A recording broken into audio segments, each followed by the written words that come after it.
There was a time when all rivers in America ran free. The settlers who ventured across the West discovered unbridled landscapes teeming with wildlife. Lush mountain meadows, evergreen forests thick with spruce and hemlock. One such place was the Olympic mountain range at the very northwest tip of the continental United States. From these peaks, the Elwha River flows. It begins as a trickle and builds into a swift river, rushing through temperate rainforests on its 45-mile journey to the Strait of Juan de Fuca. Sockeye, Chinook, pink, chum, and coho, all 5 species of Pacific salmon, once lived here. In the early 1900s, 2 massive hydroelectric dams were built. They choked the Elwha and blocked the homecoming of its salmon. In this river, salmon once spawned by the hundreds of thousands. Now only a few thousand return each year.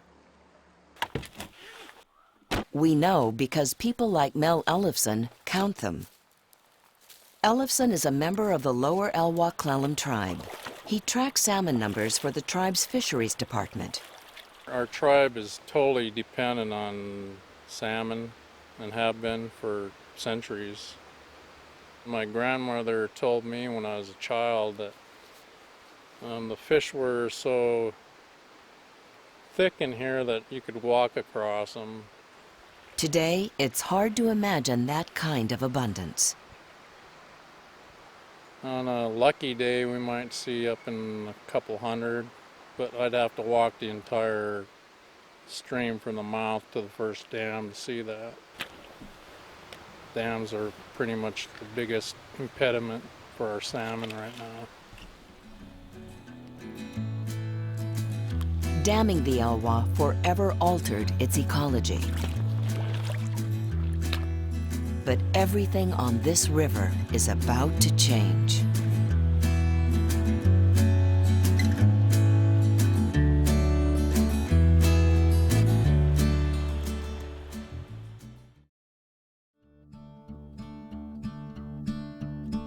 Across the United States, 250,000 dams block rivers and streams.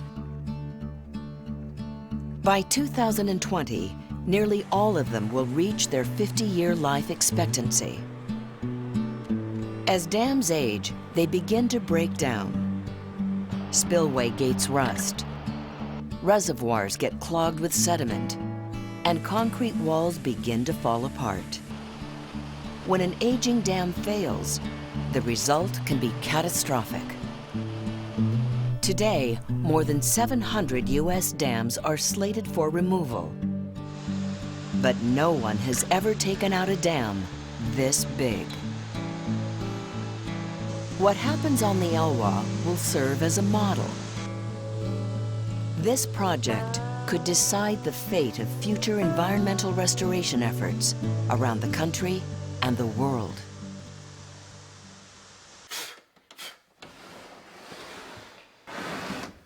Let's see what we got in here. These 2 little power plants, even though they weren't great big power plants, Kevin Yancey has been in the power business for more than 30 years. He's the 3rd generation in his family to work for the Bureau of Reclamation. For the last 6 years, he's been in charge of the maintenance and operation of the 2 dams on the Elwha. I just love the idea of producing power and managing these types of big facilities. The reward for working up in the Elwha Canyon, the beauty and just the peacefulness of it kind of offset the incredible amount of power that you knew existed behind the watershed and the river. To understand the story of the Elwha dams, Yancey says you have to recognize why they were built. When you think about where people were 100 years ago here. I mean, this didn't have houses and streets. There were little tiny shacks that people were trying to just cut out a living here. There was no electricity here, and people were cutting every tree down along the mountain here just to keep firewood, to keep warm in the winter. In the early 1900s, settlers flocked to Port Angeles. The booming logging town had a natural deep-water harbor, perfect for shipping huge trees to feed the voracious appetites of cities like Seattle and San Francisco. But Port Angeles had little infrastructure of its own. To have electricity, to be able to maybe have a little electric heater and not have to burn a wood stove all the time, have an electric light instead of burning a candle all the time.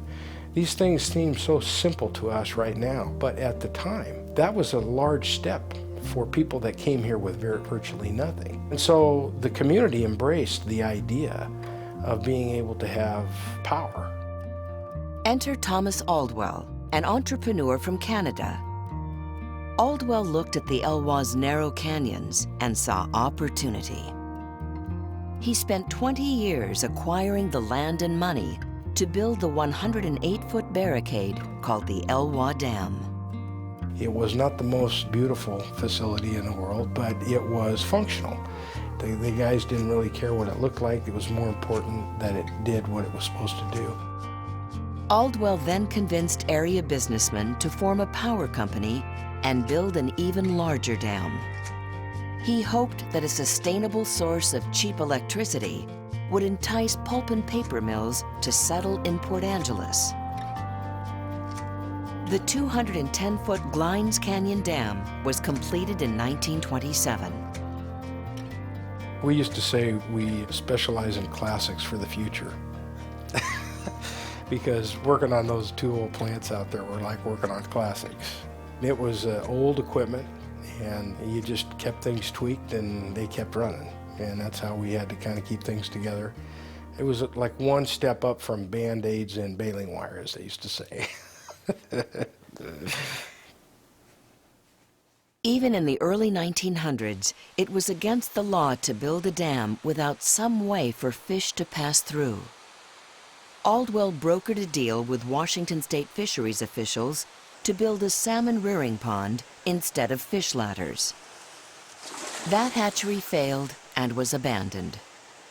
To build a couple of dams on a river that would block the fish passage into a well-established fishery was, maybe in somebody's opinion today would say, was awfully arrogant. Not only arrogant, but really negligent. The dams, however, did exactly what they were built to do. They provided a reliable source of electricity and set Port Angeles on course to become a thriving port city.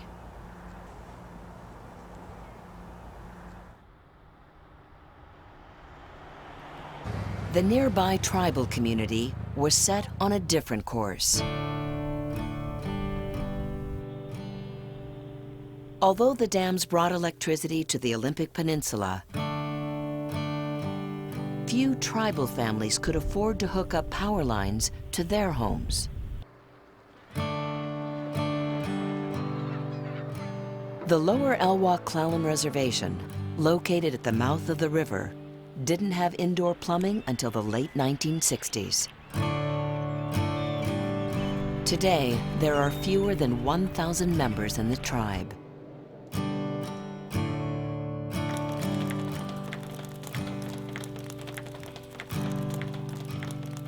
Adeline Smith, at 94 years of age, is one of the eldest. Smith grew up on the banks of the Elwha River, born just a few years after the first dam was complete. I guess I would say it was probably the happiest time of my life. The fish was plentiful in those days that we could see them. It was nothing for us to go swimming and even bump into a fish that was that thick. All the old-timers knew that when they put the dam up, they were going to stop the fish from going up the rivers to spawn. So they knew that, deplete it right along, and they did. The river is everything. I mean, if you look at the tribes all around the Olympic Peninsula, each tribe is associated to a major river that connects them to the mountains. And the Elwha is their lifeline. I mean, that's why they're named after the Elwha. It was where they lived. And when those dams were built, it sort of severed that link. The tribe paid a high price for the cheap electricity that others enjoyed. The dams flooded nearly 700 acres, including the sacred creation site of the Clallam people. As salmon faded from the river, tribal members lost the lifeblood of their traditions and their main source of food and income. Many tribal members, including Smith, were forced to leave their ancestral homelands. We were the original environmentalists and we were the original managers. Tribal members have been lobbying for dam removal for decades. At the outset, I don't think many of the people in the community or even the participants thought seriously that dam removal was really going to be a viable option. The habitat has been seriously degraded. Over the years, environmental advocates joined in the cause and took the fight to the federal level. In the early 1990s, Congress concluded that the environmental cost of the dams outweighed the benefit of cheap electricity. In 1992, President George H.W. Bush signed the Elwha Act. The preponderance of evidence made it pretty clear that dam removal made a lot of sense. In order to gain ecosystem restoration, dam removal had to be part of that. But many Port Angeles residents opposed dam removal, and the government still had to find the money to buy the dams from the local paper company.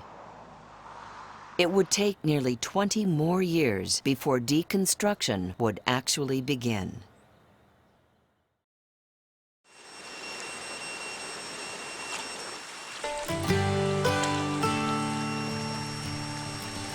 While park officials made plans for dam removal, teams of scientists were making their own plans. Dam removal had never before been carefully studied, and here was a chance to conduct a science experiment of grand proportions.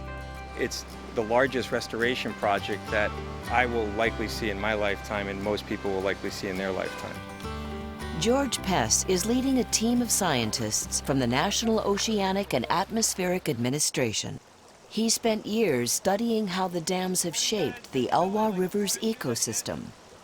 Once the dams are gone, his team will have measurable data of how the river changes. We've been monitoring different elements of the ecosystem in the floodplain channels.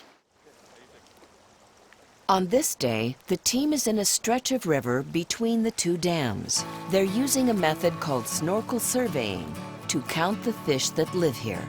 Snorkel surveys is when somebody gets in the water and they will methodically go upstream in the creek or river looking for fish and then basically counting the number of fish and identifying the species and identifying the size of the fish as they're moving progressively upstream to get an idea of what the abundance levels are of fish in a given section of river. So if we see a real change, in other words, it goes from anywhere from 100 to 1,000, that'll allow us to say, yeah, that was due perhaps to the dam removal and not some kind of other effect that's going on here. Salmon play a critical role in the ecosystem. Not only are they an important food source for wildlife, their carcasses enrich the Elwha River with nutrients from the ocean. If salmon return, the whole watershed will flourish. In addition to blocking salmon from going upstream, the dams also stop sediment from flowing downstream. In a typical gravel-bedded river, you'll get everything from the size of sand all the way to the size of something like a basketball. In this river, we're not seeing the sand or the golf balls or the baseballs, but what we're seeing are more the softballs and the basketballs, if you will, in terms of the size of sediment that's here. 33. The smaller material is really critical, particularly for certain species for them to spawn in. So when a salmon spawns, what it does is the female will turn to its side and actually move its tail and actually mope and kind of project the water down and actually dig basically a nest. If you have really large material, it's going to be really hard for a smaller fish to actually dig through that. So it becomes embedded, if you will, kind of like a sheet of concrete. Above the dams, the problem is far too much sediment. When I think about the Elwha, I think about the sediment that's stored behind the Glines Canyon Dam in Lake Mills. The best way I've heard it described to me was to imagine a football field with all the sediment stacked on top of it, and it would be a stack about 3 miles high.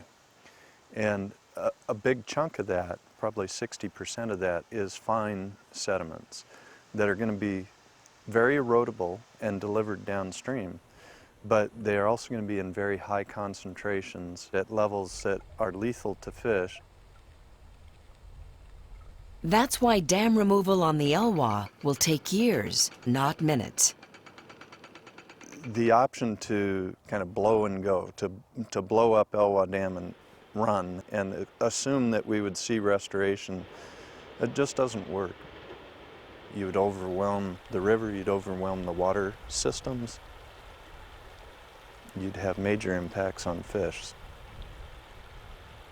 With Port Angeles and its paper mills no longer dependent on the dams for electricity, Kevin Yancey got the green light to shut down the power plants. That day we went down and we just progressively shut down generator 1 and generator 2 and then finally generator 3. The last thing we did was open up the final disconnect switch for separating all the power from the power grid, and that was pretty much it. I think it was a sobering moment for all of us, my whole crew. I mean, we realized that, we had talked about it, we'd anticipated it, but until we finally got to June 1st, I think it was like saying goodbye to a friend, an old friend, and it was really the end of an era of hydropower on the Elwha.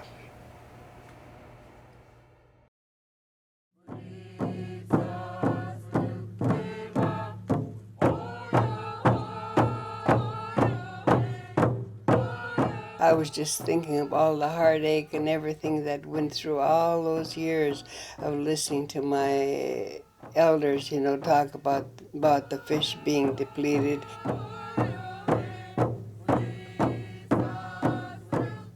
I wished my grandfather was right there to listen to, see the dam, being taken out, know that it's coming out.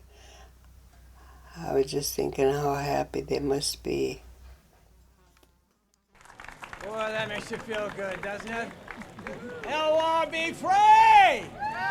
Yes! Dam removal means everything to them.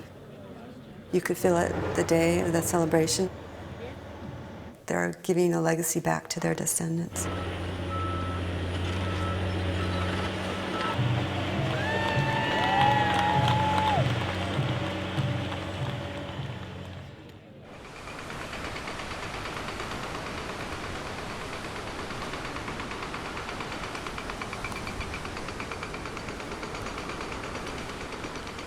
The dam removal process on the Elwha is essentially a giant construction project in reverse.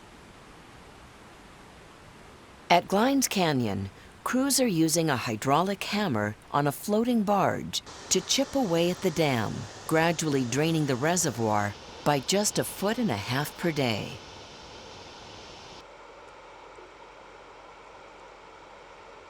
The lower dam has 2 spillways, and crews are directing water down one spillway while they excavate the dry spillway. Then they move the river back to the other side and repeat the process. It's hoped that by 2014, all traces of both dams will be gone. harnessing the Elwha for power no longer takes precedence. Now the prime concern is restoring and preserving the ecosystem. But one last question remains. Will it work? Fish haven't been in the upper Elwha for over 100 years, and so how do we know that it'll be successful? Because the Elwha watershed is 85% of it is an Olympic National Park, it really offers this unique opportunity to restore fish runs. If we can't do it here, we may be out of luck with fish anywhere. There are no big reserves of native fish ready to charge upstream and recolonize the Elwha. That's why hatchery fish are being used to replenish the river. Some fisheries biologists fear that introducing hatchery fish into a free-flowing river will defeat the purpose of dam removal. Studies in other rivers show that mingling hatchery and wild fish can weaken the wild stocks. The role of hatcheries is really as a lifeboat to get us through this 3-year period, a way of preserving the populations so that we have something to restore the watershed with. Because fish that are born in a hatchery tend to return to that hatchery as adults, many wonder whether hatchery-raised salmon can learn to be wild again. Today we're releasing coho in what we call the middle reach above the first dam. These adult salmon have returned to the hatchery, ready to spawn. But Mel Ellefson and a team of tribal, state, and federal scientists have other plans. They're trying to get these coho to spawn in the wild. It's a historical day because we haven't had salmon in these reaches for over almost 100 years.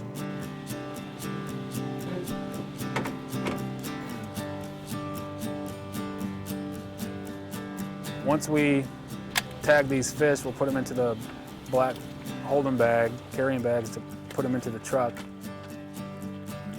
And we'll transport those up to the release site.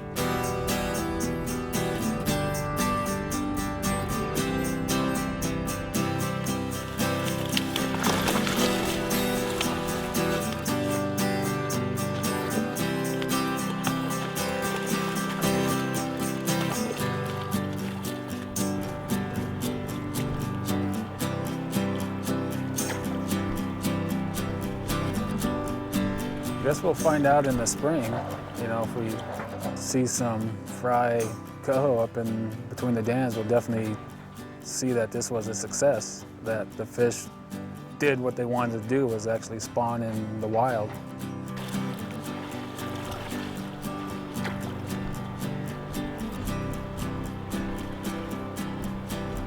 They should return in 2014, and that should be almost in time for when both dams are actually out of the river. The results of the Elwha experiment are still a mystery. But the people who've had a front row seat to this enormous undertaking can't help but look to the future. We would like to be able to monitor for long term. The longer you're able to monitor something of this magnitude, the more you'll actually learn, because we're not going to learn everything in the first 5 or 10 years even. It might take 50 years to truly learn about what kinds of real changes have occurred over time.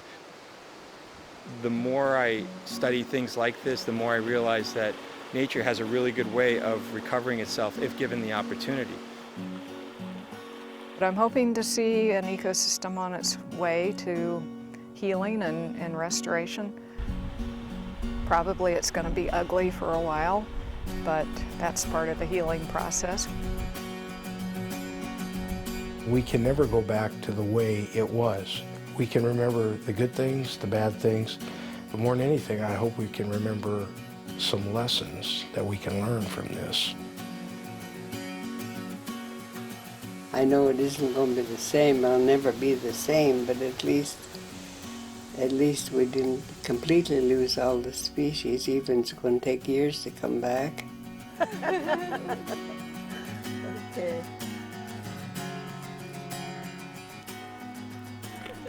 we probably won't live to see the fish come back like it did before, and probably never will, but it'll be plentiful enough. But my grandchildren and great-grandchildren will maybe benefit from it.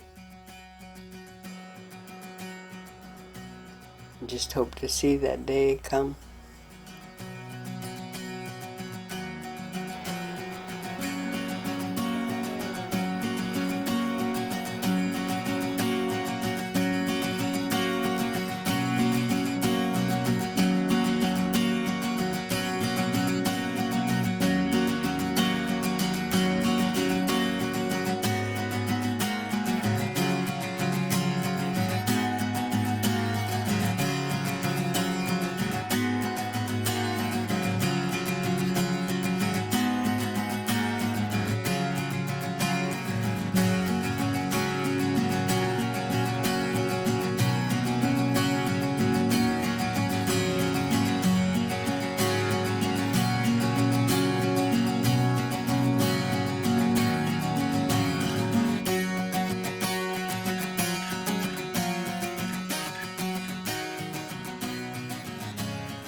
Regional environmental coverage on KCTS 9 is made possible by the Corporation for Public Broadcasting.